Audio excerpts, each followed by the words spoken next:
3000 साल पहले थीब्स, मिस्र की एक आबाद नगरी, जो वहां के पहले बादशाह फिरौन की सल्तनत थी।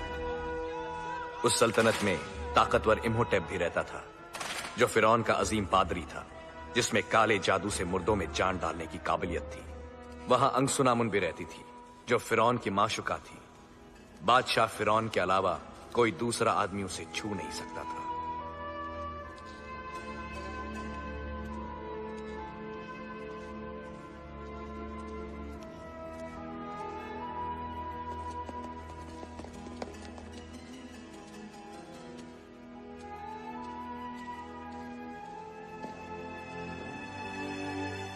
लेकिन इम्होटेप और अंगसुनामुन अपने प्यार के खातिर अपनी जान दांव पर लगाने के लिए तैयार थे।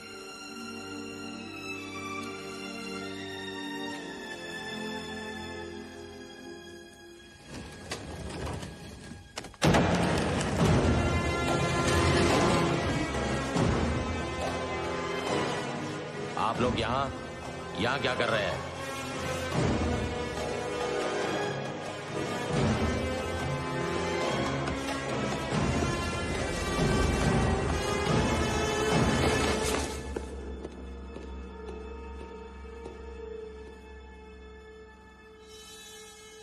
किसने छुआ है तुम्हारे बदन को?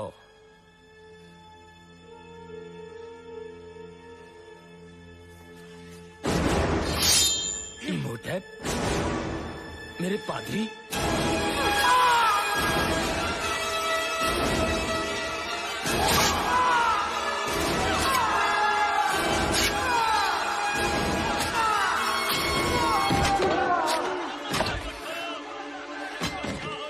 बादशाह के मुहाफिज, वो तुम्हें खत्म कर देंगे। जाओ यहाँ से। नहीं, कभी नहीं। देखो, सिर्फ तुम ही दोबारा जिंदा कर सकते हो मुझे। मैं तुम्हें छोड़कर नहीं जा सकता। हट जाओ यहाँ से, छोड़ दो मुझे। तुम जिंदा रहोगी। मैं तुम्हें दोबारा जिंदा करूंगा। मैं तुम्हें दोबारा जिंदा करूंगा। अब मेरा शरीर किसी बादशाह का गुलाम नहीं है।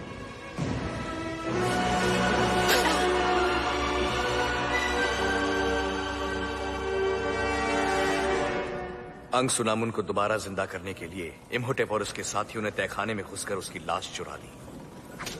उसकी लाश को लेकर वो रेगिस्तान की गहराइयों में बसे एक नगरी में पहुंचे, जिसका नाम था हमुनाप्त, जिसे मुर्दों की नगरी कहा जाता था, जहां सदियों से सल्तनत के शहजादों को दफनाया जाता था और जहां मिस्र का खजाना रखा जाता था।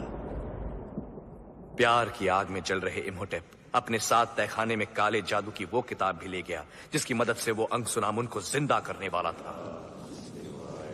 अंगसुनामुन की रूह दोज़ख के अंधेरों में जा चुकी थी। उसके जिस्म के खास हिस्सों को निकालकर 5 पाक मर्तबानों में रखा गया था।